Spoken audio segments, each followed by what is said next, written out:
They're back.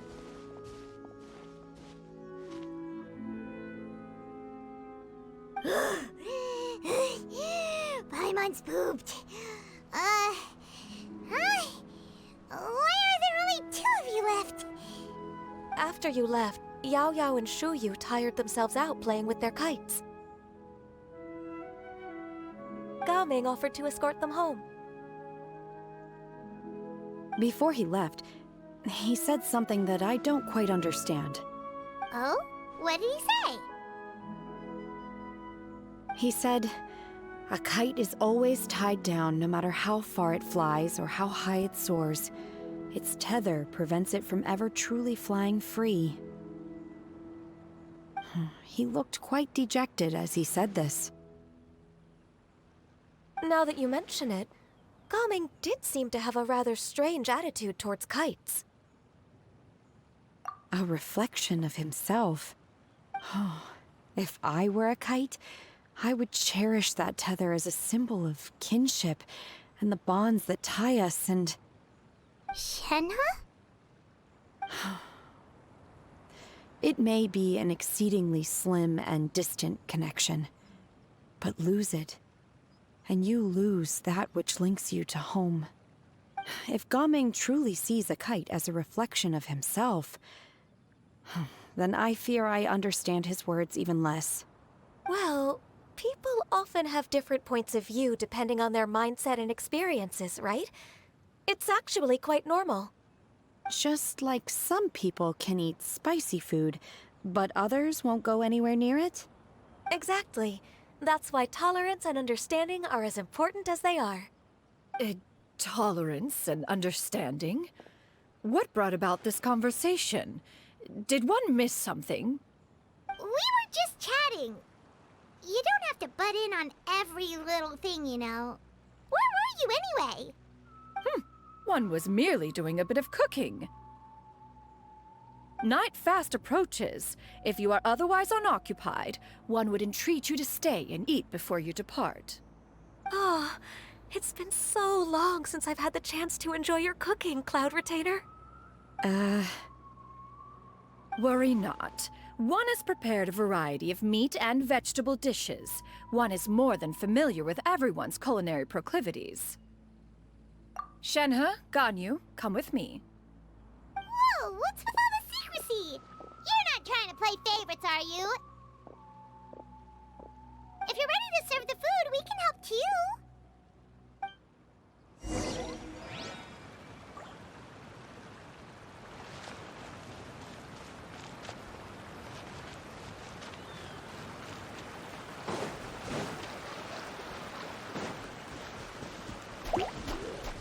Thunderclap! Lightning flash!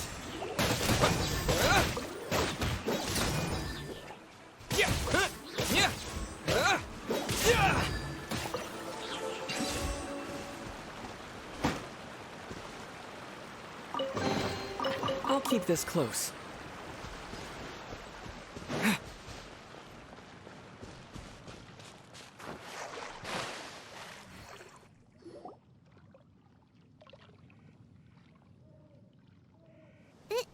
This is...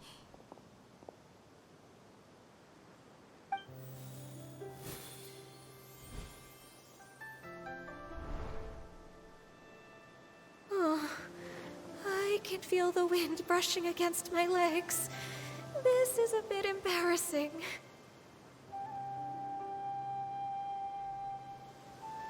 Is the headpiece secure? I should have asked Cloud Retainer to check before I stepped outside.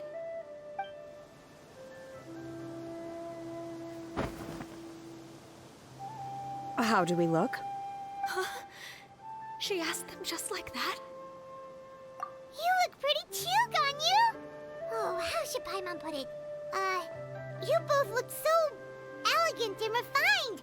Those outfits really suit you both! Given that one employed the services of the best tailor in all of Liyue, one would expect nothing less. What colors have you been partial to lately, Shenhe and Ganyu? Lately? Why is Cloud Retainer suddenly asking about what colors we like? I like black. One is gratified to see one's disciple has inherited one's own tastes. The color black doesn't get dirty easily. A virtue I've come to value recently. And you, Ganyu? I favor blue and black. And the material is sufficiently comfortable, yes? Yes, very.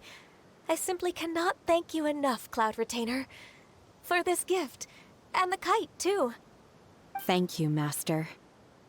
One is content, as long as you are pleased with the gift. One hopes these garments will see much use.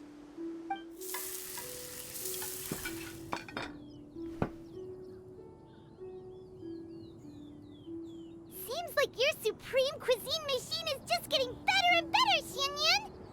This golden crab's particularly good. The shell's deliciously crunchy, and the meat inside is so succulent and sweet! Paimon can't stop eating. It's a good thing Gaming isn't here, or Paimon would have to duel him for the food. You know, with chopsticks. He traveled all this way on account of the kite-making workshop, and he spent the whole afternoon looking after Shuyu. One was hoping to treat him to a meal. Oh well. One will just have to extend one's thanks in person. It's rare for someone to make such a good impression on you, Cloud Retainer. One has high standards. He appears to be a young man of much merit, and one is not the type who would see such potential squandered. It appears that he wishes to break free from the kite string that tethers him. Kite string? Huh, what strange metaphors you speak in, Shenhe.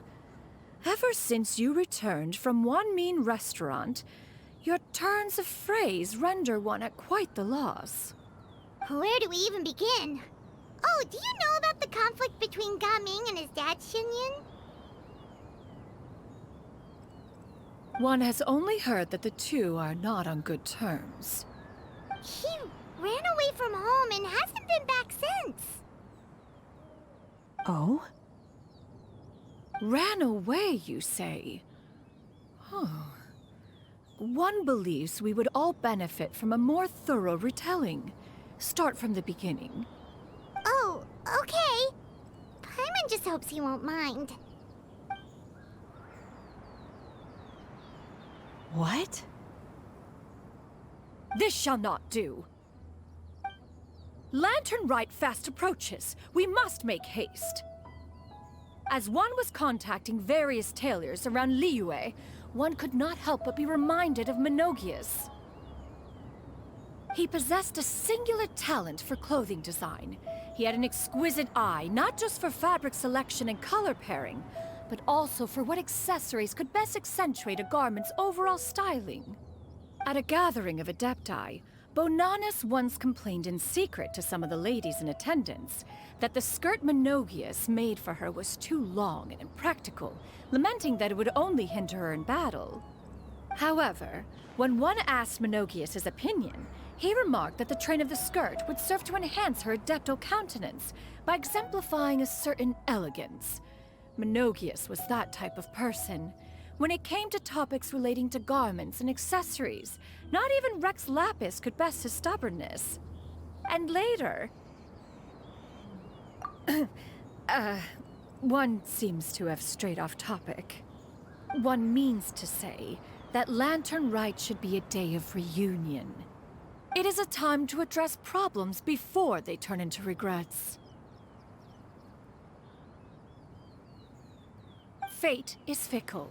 The cruel reality of this world is that suffering and misfortune can befall any of us without design or reason.